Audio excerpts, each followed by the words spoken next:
¿Saben ustedes que el salario promedio de un trabajador en Colombia apenas ronda los $300 al mes? Por eso, si una persona consigue un trabajo en México, en un solo año puede ganar lo que en Colombia le tomaría 4, no, más bien 5 años de esfuerzo. Historias como estas son comunes. Muchos colombianos que han emigrado a México en busca de una oportunidad dicen que sus vidas cambiaron para siempre en esa tierra. La historia que les contaré hoy es el testimonio real de una de esas mujeres.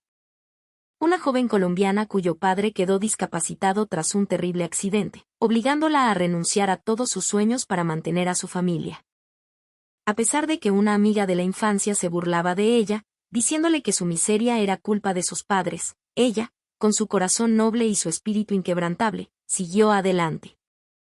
Siguiendo el consejo de su padre, viajó a México, y allí, su vida dio un giro tan dramático que parece sacado de una telenovela. Se cuenta que, después de 3 años de trabajo arduo, regresó a su pueblo. Al encontrarse con aquella amiga que antes la despreciaba a ella y a su familia, la saludó con amabilidad, pero la otra fingió no reconocerla, consumida por la vergüenza. ¿Qué fue exactamente lo que le sucedió a esta valiente mujer colombiana?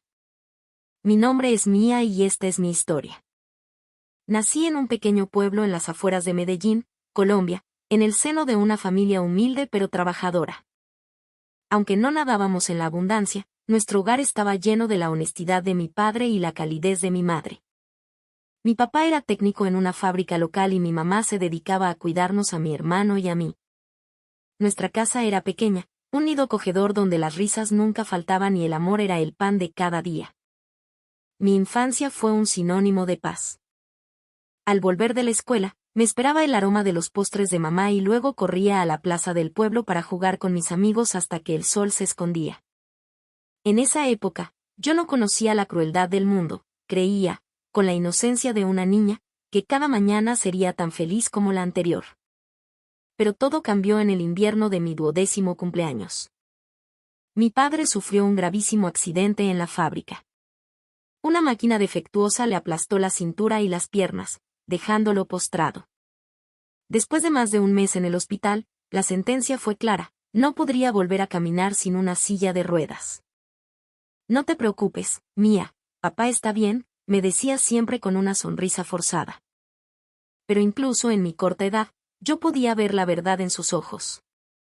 Aquella mirada, antes llena de confianza y vitalidad, ahora estaba ahogada en una profunda tristeza y un sentimiento de culpa que lo carcomía por dentro. Tras el accidente, el sustento de nuestra familia cayó sobre los hombros de mi madre. De ser una ama de casa dedicada, tuvo que salir a buscar trabajo de la noche a la mañana. Sin estudios ni experiencia laboral, estaba dispuesta a hacer cualquier cosa por nosotros. Finalmente, encontró un puesto en un pequeño taller de costura cerca de la fábrica donde mi padre había trabajado. Mía, a partir de ahora, tienes que ayudar más en casa, ¿de acuerdo?, me pedía cada mañana antes de irse, con la voz cargada de una fatiga que apenas podía disimular. Con solo 13 años, mi rutina cambió por completo. Al volver de la escuela, me encargaba de las tareas del hogar y de cuidar a mi padre. Doblar la ropa, lavar los platos, alcanzarle las cosas que necesitaba, esa se convirtió en mi nueva normalidad. En la escuela, intentaba concentrarme, pero la preocupación por mi familia era un ruido constante en mi cabeza. Durante las clases, mis pensamientos se escapaban: ¿estará bien papá ahora? ¿Estará mamá demasiado cansada? A pesar de todo, me esforzaba por sonreír, porque sabía que ver mi rostro preocupado solo le causaría más dolor a mi padre. Poco a poco, la situación económica se fue apretando. Los gastos médicos de papá eran una carga inmensa, y el sueldo de mi madre apenas alcanzaba para cubrir lo más básico. Dejé de comprar útiles escolares nuevos y de salir con mis amigas. En su lugar, empecé a hacer pequeños recados para el supermercado del barrio, ganando unas cuantas monedas para ayudar en casa. Mientras la sombra de la pobreza se cernía sobre nosotros, mi amiga de la infancia, Carla, brillaba con más fuerza que nunca. Sus padres habían tenido un éxito rotundo en el negocio de exportación de café y su fortuna crecía a pasos agigantados. Al principio, Carla seguía siendo la misma amiga cercana de siempre, pero con el tiempo, un muro invisible comenzó a levantarse entre nosotras. al entrar en la preparatoria, ese muro se hizo más alto y grueso. Carla llegaba a la escuela con bolsos de diseñador y pasaba los fines de semana en fiestas exclusivas. Yo, en cambio, vestía el mismo uniforme desgastado de años anteriores. La colegiatura se pagaba a duras penas con el dinero que mi madre ganaba trabajando hasta altas horas de la noche. Mía, este fin de semana hay una fiesta en mi casa, ¿quieres venir?, me invitaba Carla a veces. Casi siempre me negaba. Frente a ella y sus amigos, me sentía avergonzada de mi ropa vieja y mis zapatos gastados. Además, más que tiempo para fiestas, yo necesitaba tiempo para cuidar a mi padre. Una tarde, mientras estudiaba para los exámenes de ingreso a la universidad en la biblioteca de la escuela, me encontré con Carla. Estaba con su grupo de amigos, discutiendo animadamente sus planes para estudiar en Estados Unidos. Yo también soñaba con ir a la universidad, pero con nuestra situación económica, era un sueño que no me atrevía ni a susurrar. Ese día, reuní todo mi coraje y me acerqué a su mesa. ¿Puedo estudiar con ustedes?, pregunté tímidamente. Carla me miró de arriba abajo, luego se volvió hacia sus amigos y les dijo algo en voz baja. Todos soltaron una risita burlona. Las palabras que Carla pronunció a continuación todavía resuenan en mis oídos como un eco helado. Mía, seamos sinceras. Tú la estás pasando mal porque tus papás no supieron hacerla, ¿no? ¿De qué te sirve estudiar?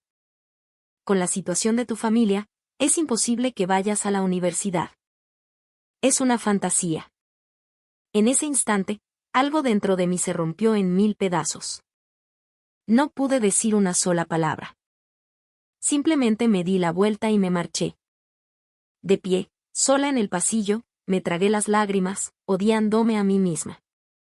¿Por qué no le había respondido? ¿Por qué no había defendido a mis padres? Desde ese día, Carla y yo dejamos de ser amigas.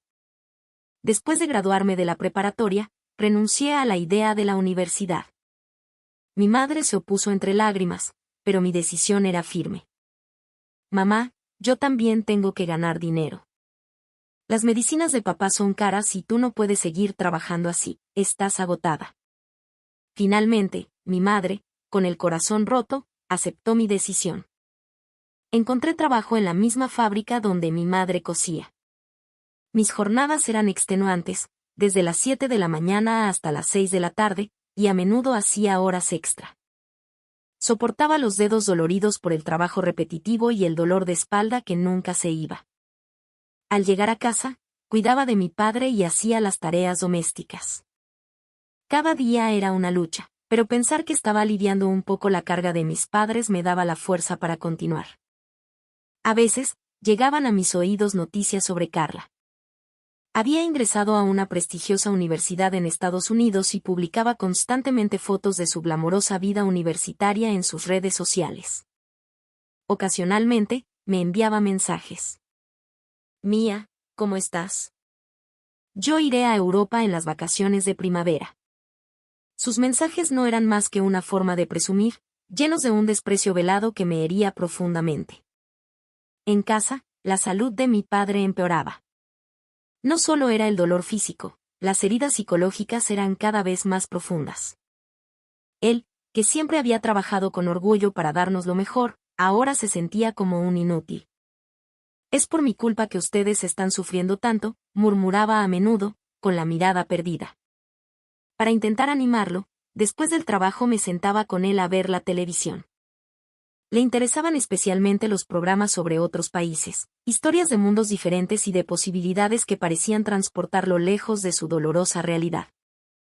Por las noches, tumbada en mi cama, miraba el techo y me preguntaba si podríamos seguir así por mucho más tiempo. Mi familia estaba agotada. Las arrugas en el rostro de mi madre eran cada vez más profundas, la mirada de mi padre se apagaba día a día, y yo misma, a mis 20 años, sentía que estaba perdiendo toda esperanza en el futuro. Aquella noche, entre suspiros y lágrimas silenciosas, algo comenzó a brotar dentro de mí. Una determinación. No podemos seguir así. Algo tiene que cambiar. Aunque no sabía qué cambio era necesario ni cómo lograrlo, Ese pequeño pensamiento se convertiría en el primer paso que transformaría mi vida para siempre. Para intentar sacar a mi padre de su melancolía, empecé a llevarlo en su silla de ruedas a la sala para ver la televisión juntos. Una tarde, mientras cambiaba de canal, nos topamos con una telenovela mexicana.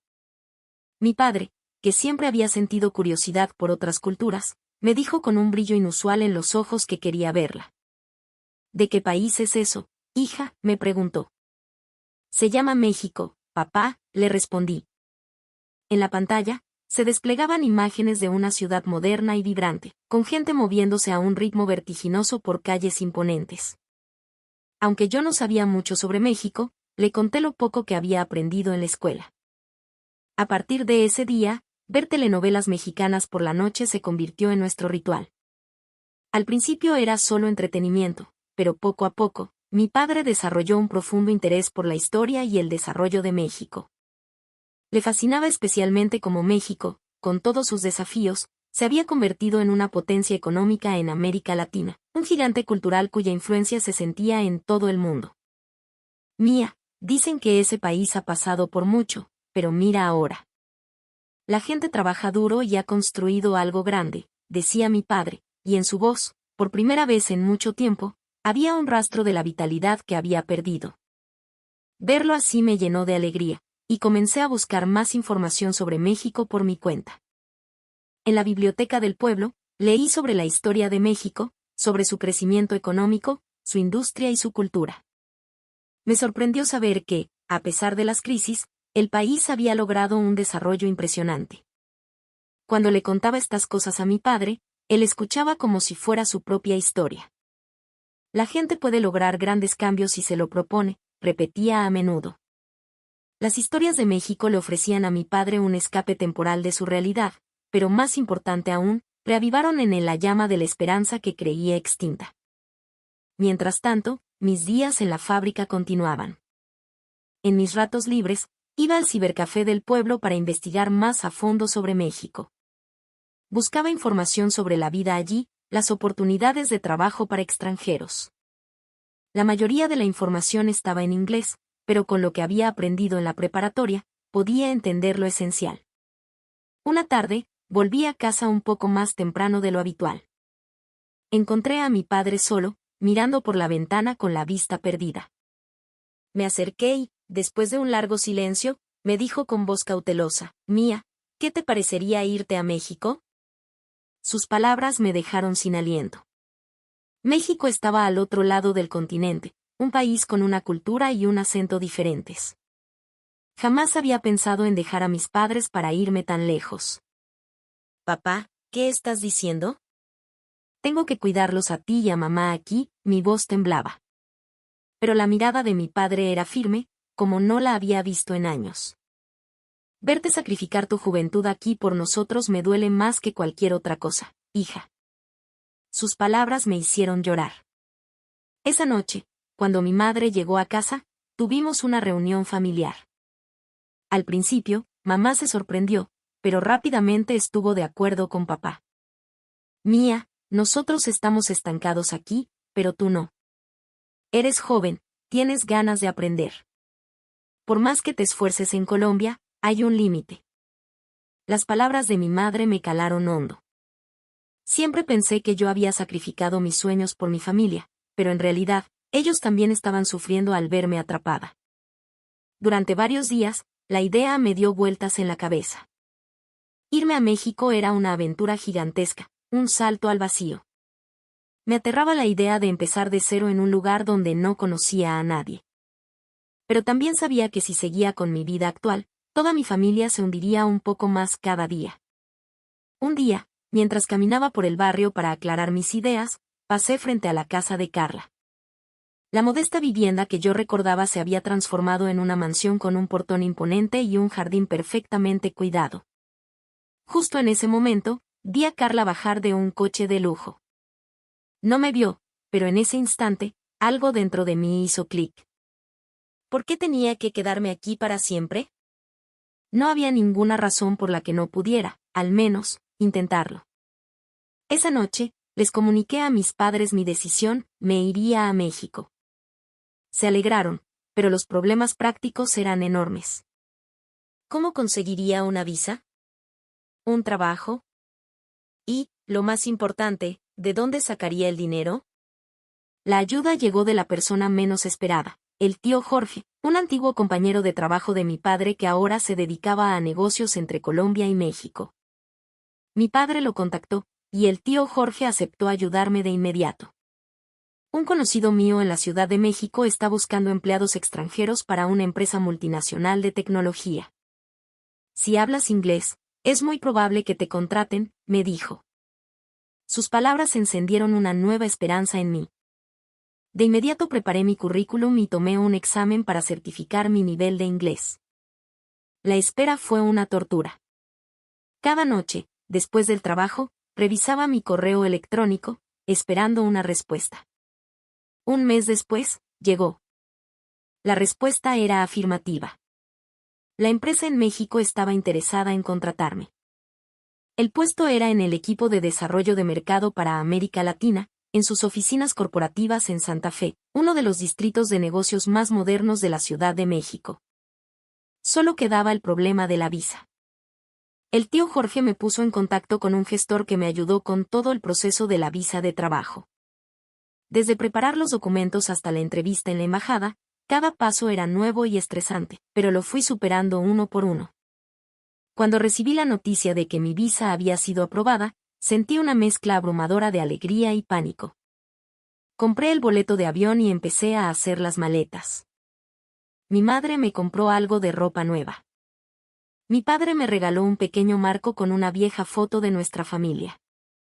Para que no nos olvides, dijo, aunque ambos sabíamos que eso era imposible. La semana antes de mi partida, la ansiedad me consumía. ¿Estaba haciendo lo correcto? ¿Cómo sobreviviría en un país tan grande y desconocido? Cada noche, el insomnio me asaltaba.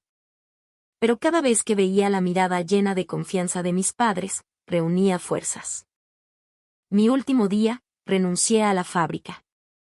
Mis compañeras de trabajo me felicitaron y se despidieron con tristeza.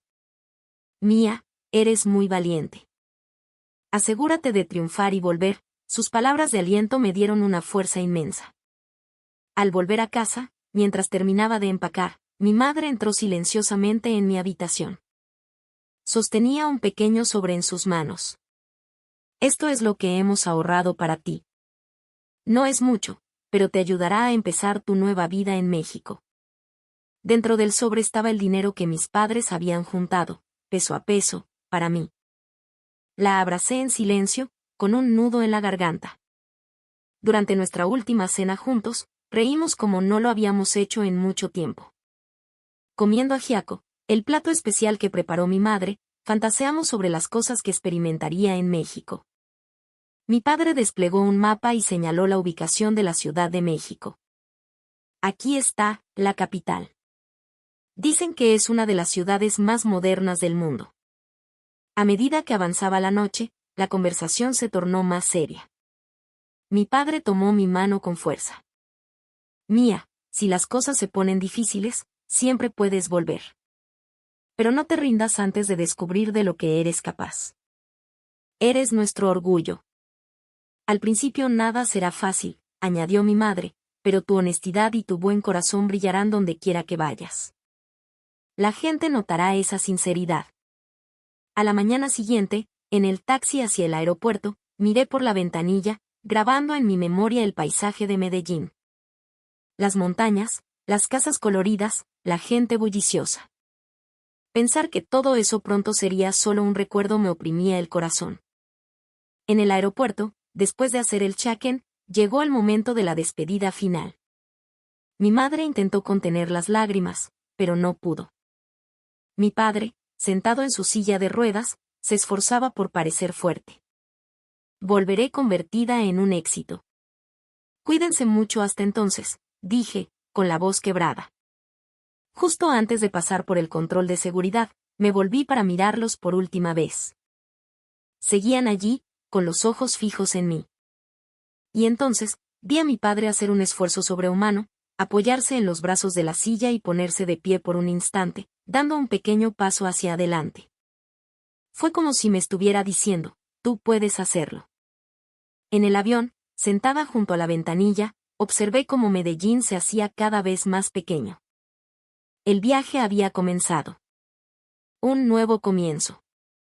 Aunque la ansiedad y la emoción se mezclaban en mi pecho, solo una cosa era segura, la determinación de triunfar y regresar. El avión ascendió por encima de las nubes. Saqué la foto de mi familia de mi cartera. Espérenme, susurré. Volveré. Así comenzó mi aventura mexicana. Había dado el primer paso hacia un mundo desconocido. Después de un vuelo larguísimo con una escala, aterricé en el Aeropuerto Internacional de la Ciudad de México. Desde el momento en que bajé del avión, todo fue diferente. La modernidad y el orden del aeropuerto me impresionaron. Era un contraste enorme con el bullicio de los aeropuertos en Colombia. Los letreros estaban en español, por supuesto, pero también en inglés, lo que me dio un respiro. Tras pasar por migración y recoger mi equipaje, seguí las instrucciones que la empresa me había enviado. En la salida, tal como me habían indicado, un hombre sostenía un cartel con mi nombre. Me recibió con una sonrisa amable. Señorita mía, bienvenida. Soy el señor Ramírez, de Recursos Humanos. Su acento era marcadamente mexicano, pero su calidez me tranquilizó en medio de ese entorno desconocido. El señor Ramírez me guió hasta un coche de la empresa. El paisaje de la Ciudad de México que se desplegaba por la ventanilla era asombroso. Rascacielos imponentes, avenidas anchas, un flujo de coches ordenado que se movía sin cesar. La escala de todo era abrumadora. El señor Ramírez me fue señalando los principales lugares de interés mientras nos dirigíamos a la zona de Santa Fe. Yo asentía, maravillada con todo lo que veía. Llegamos al apartamento que la empresa me había proporcionado. Era un estudio pequeño pero impecable, con todo lo necesario para vivir. Cama, escritorio, una pequeña cocina y un baño. Era más que suficiente para una persona.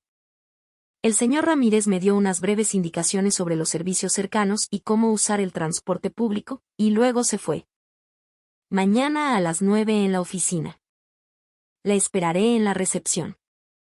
Sola en la habitación, miré por la ventana la ciudad desconocida. Realmente estoy en México, pensé. Aún no me parecía real. Le envié un mensaje a mis padres para decirles que había llegado bien y me acosté temprano para combatir el desfase horario, pero la mezcla de emoción y nerviosismo me mantuvo despierta durante horas. A la mañana siguiente, me desperté con el sonido de la alarma. Era mi primer día de trabajo. Me puse la ropa más formal que tenía y, siguiendo las indicaciones del señor Ramírez, tomé el transporte público hacia la oficina. Tenía miedo de perderme, pero por suerte, el sistema de transporte de la ciudad era bastante organizado. El edificio corporativo era una torre de cristal que parecía tocar el cielo. En la recepción, me reuní con el señor Ramírez y subimos al departamento de recursos humanos. Allí me explicaron las políticas de la empresa y me dieron un recorrido por las instalaciones. Mi equipo era el de Marketing Global, enfocado en la expansión en América Latina. Afortunadamente, el idioma oficial del equipo era el inglés, así que la barrera del idioma en el trabajo no parecía ser un problema inmediato. En mi primera reunión, conocí a mis compañeros. El equipo, liderado por el director, el señor Chen, estaba formado por 7 personas. Todos me dieron una bienvenida cordial, aunque su nivel de inglés variaba. Algunos hablaban con fluidez, mientras que otros apenas podían saludar. Se mostraron muy interesados en que yo hablara español como lengua materna además de inglés. «¡Wow! Hablas 2 idiomas a la perfección, qué increíble», escuché. Por primera vez, sentí que mis habilidades podrían ser realmente valiosas aquí. Las primeras semanas fueron agotadoras. Aprender los sistemas de la empresa, entender la cultura corporativa, encontrar la forma de comunicarme con mis colegas. Estaba abrumada.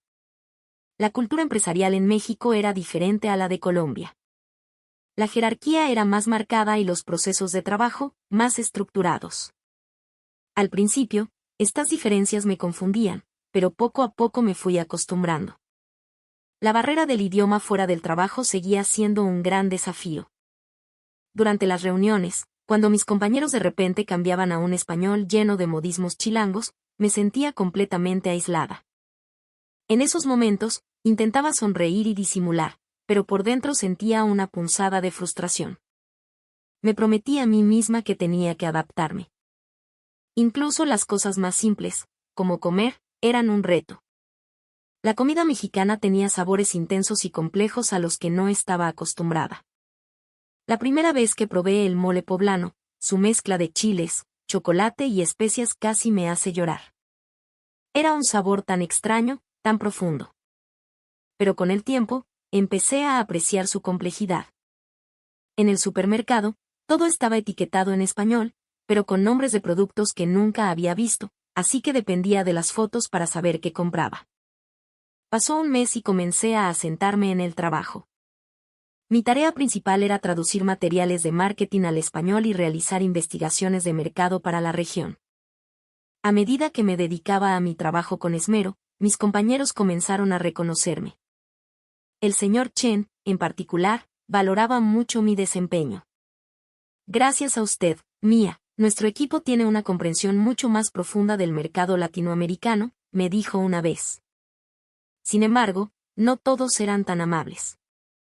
El gerente de otro equipo, el señor Juan, a menudo intentaba acercarse de forma inapropiada.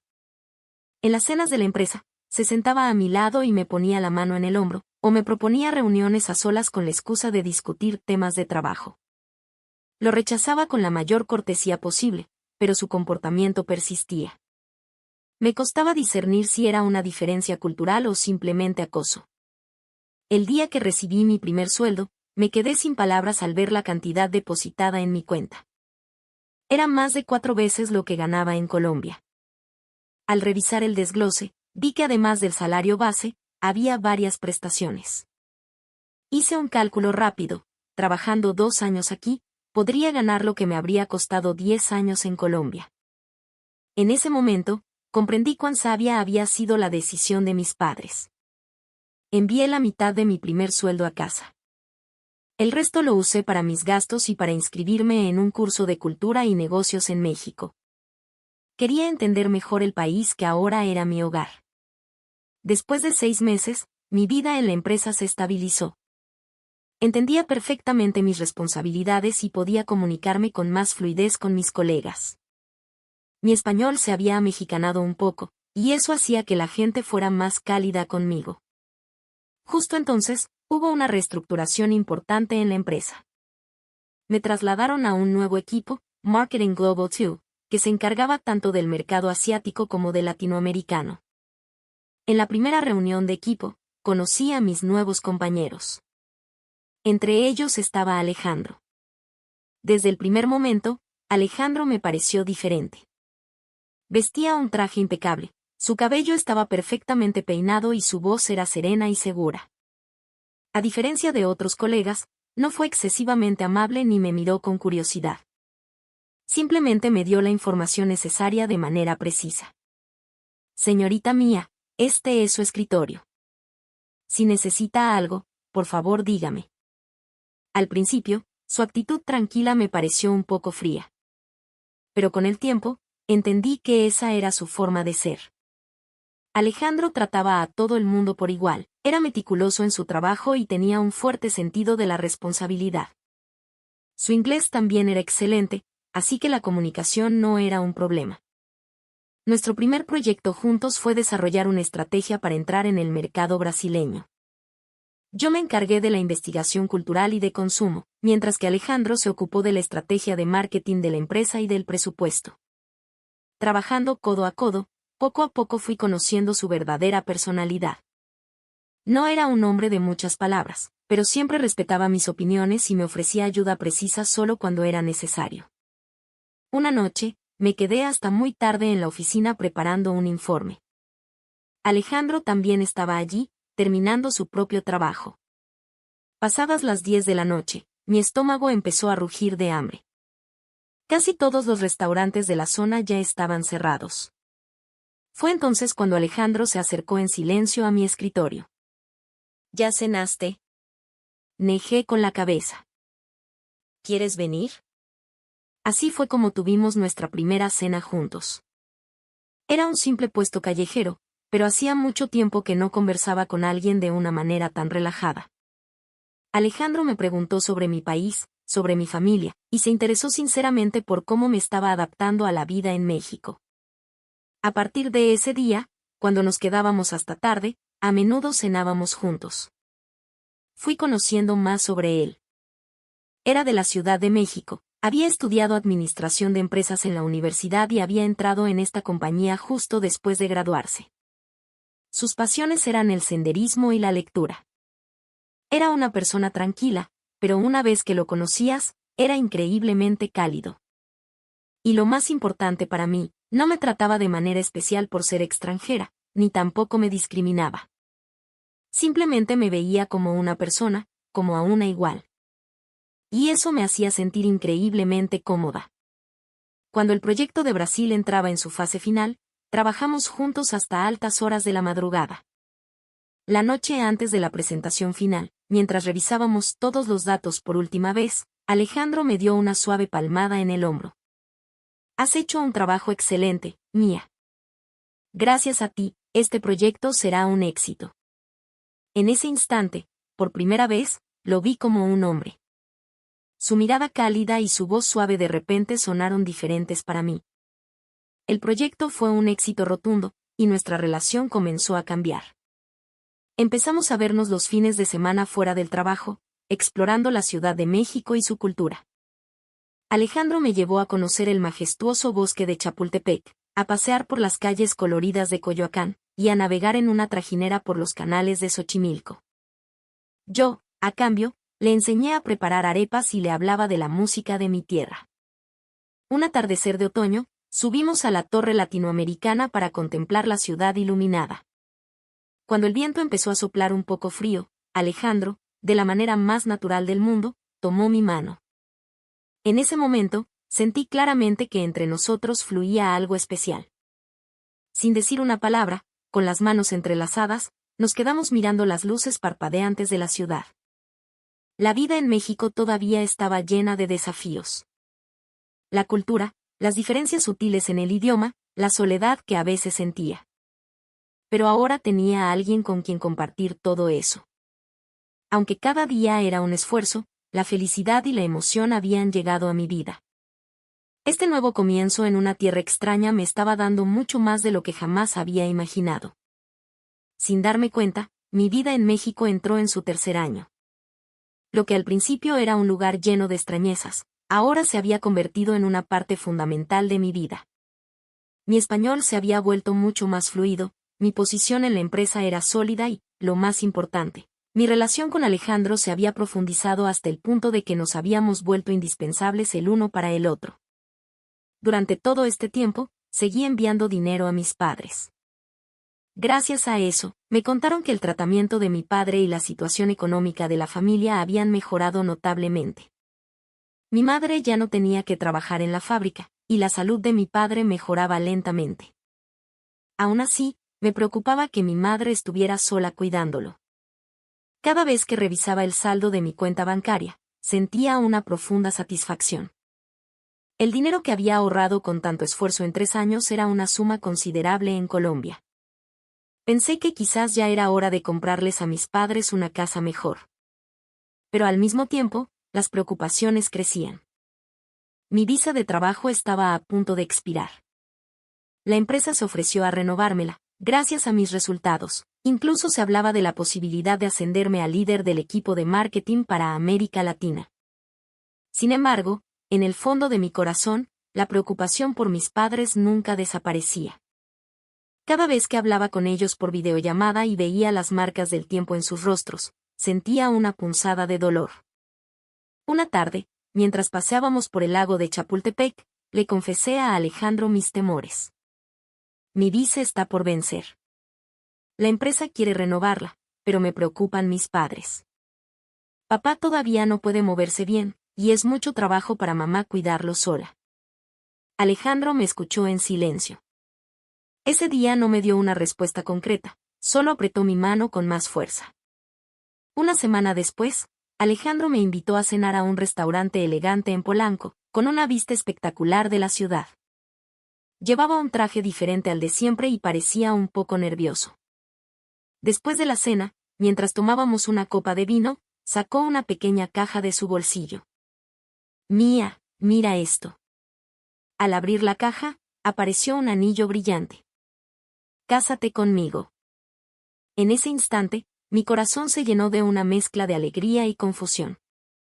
Amaba a Alejandro, pero el matrimonio era una decisión de otro nivel. Alejandro, tengo una familia que mantener. Mis padres en Colombia.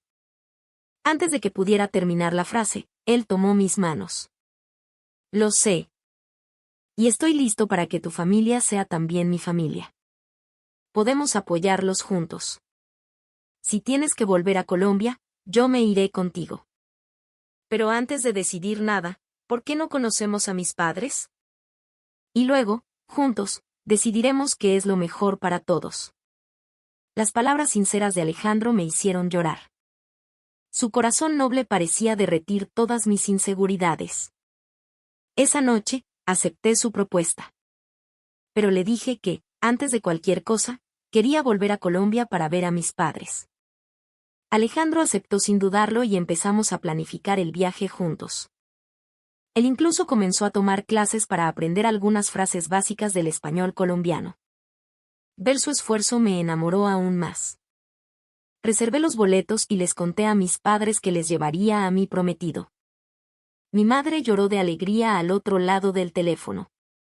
Finalmente, llegó el día de volar a Colombia. Después de 3 años, volver a mi tierra natal hacía que mi corazón latiera con fuerza. Alejandro, a mi lado, parecía nervioso, pero me tranquilizó con una sonrisa cálida. No te preocupes, todo saldrá bien.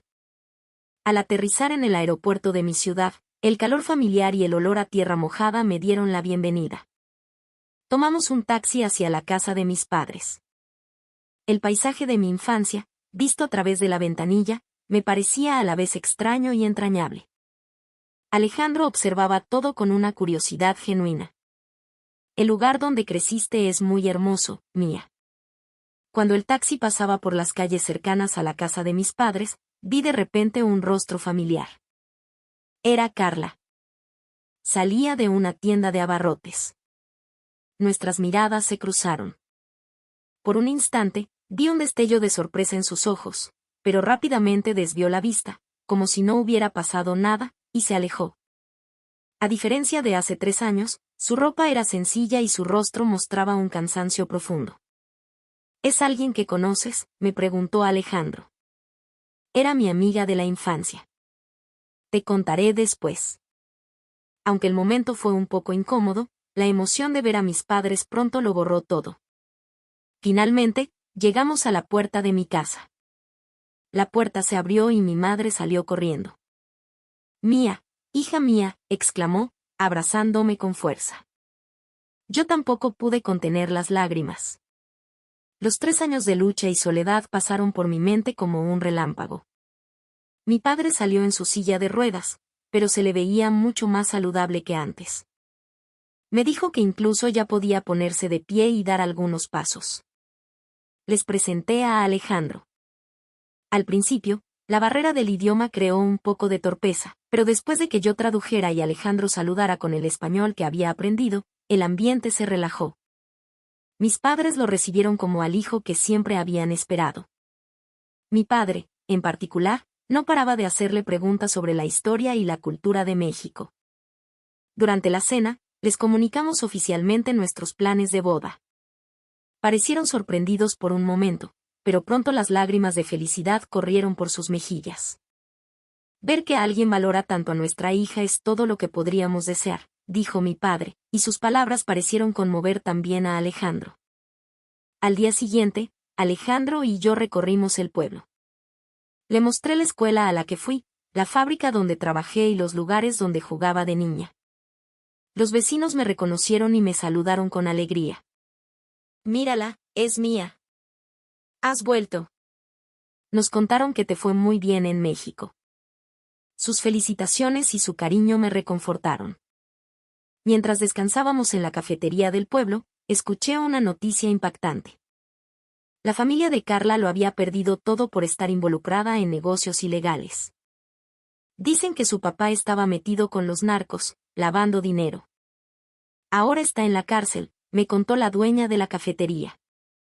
Y la señorita Carla, dicen que ahora trabaja en la misma fábrica donde tú estabas. La noticia me dejó con un sentimiento complejo. Por un momento, pensé en ir a buscar a Carla, en ofrecerle mi apoyo. Pero Alejandro tomó mi mano con firmeza. Quizás es mejor dejarla en paz por ahora. Tu presencia podría hacerla sentir peor. Supe que tenía razón. A veces, la intención de ayudar puede causar más daño. Durante nuestra semana en Colombia, planificamos nuestro futuro. Decidimos que, después de casarnos, viviríamos en México por un tiempo, pero nos comprometimos a volver a Colombia al menos 2 veces al año. También hablamos de la posibilidad de llevar a mis padres a México para que mi padre recibiera un tratamiento más avanzado. La propuesta de Alejandro de usar el sistema médico de México para ayudar en la rehabilitación de mi padre me conmovió profundamente. Papá se va a recuperar. En México hay centros de rehabilitación excelentes. Su genuina preocupación por mi familia hizo que mi amor por él creciera aún más. El día antes de irnos, mis padres organizaron una pequeña fiesta para nosotros. Vinieron familiares y vecinos. Fue una noche cálida, llena de comida deliciosa y música. Alejandro, a pesar de no entender el idioma, parecía completamente cautivado por la calidez y la alegría de la gente colombiana. En el avión de regreso a México, sentados uno al lado del otro, dibujamos nuestro futuro. Nuestra boda se acercaba. Formaríamos una nueva familia. Quizás en unos años tendríamos hijos. Y tal vez, algún día, podríamos empezar un negocio que conectara las culturas de Colombia y México. Las posibilidades eran infinitas. De vuelta en la Ciudad de México, comenzamos los preparativos oficiales de la boda. Fui a conocer a los padres de Alejandro, quienes me recibieron con los brazos abiertos. Al principio, quizás les preocupaba tener una nuera extranjera, pero al ver mi fluidez en español y mi aprecio por la cultura mexicana, parecieron tranquilizarse. Decidimos que la boda sería una mezcla de tradiciones mexicanas y colombianas.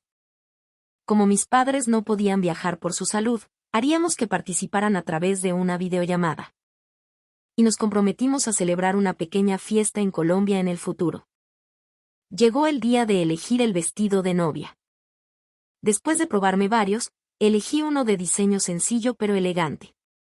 De pie frente al espejo, mirándome con el vestido puesto, las lágrimas brotaron sin que pudiera evitarlo. La niña pobre de un pueblo colombiano estaba a punto de empezar una nueva vida en México. Parecía un sueño. Cuando Alejandro me vio con el vestido, sus ojos brillaron. Estás preciosa, mía. Pero más que sus palabras, fue la mirada llena de amor en sus ojos lo que me conmovió. En ese momento, comprendí que este hombre era la persona que haría florecer mi vida. Ahora, falta un mes para nuestra boda. La empresa no solo me ha dado una licencia de matrimonio, sino que también me ha llegado la noticia de mi ascenso. Alejandro también ha sido promovido en su trabajo. Todo parece marchar sobre ruedas. A veces, por las noches, Alejandro y yo paseamos por las orillas del lago de Chapultepec y recordamos los últimos 3 años. La ansiedad y la soledad de cuando llegué, y la felicidad de ahora. México me ha dado a mí y a mi familia una nueva vida. Una oportunidad que en Colombia era inimaginable, aquí se hizo realidad. Sé que el camino por delante no siempre será fácil. La vida en un país extranjero, las diferencias culturales, la preocupación por mis padres a la distancia. Pero ahora no estoy sola, y eso me da una fuerza inmensa. Estoy segura de que, mientras esté con Alejandro, podremos superar cualquier dificultad. Mañana, iremos a hacer la última revisión del lugar de la boda. Y el fin de semana, decidiremos los planes para nuestra luna de miel en la Riviera Maya. No todo es perfecto, pero es más que suficiente. Es felicidad. Ahora, estoy lista para correr hacia una felicidad aún mayor. Agradecida por el regalo que México me ha dado, caminaré, paso a paso, hacia un mañana más brillante.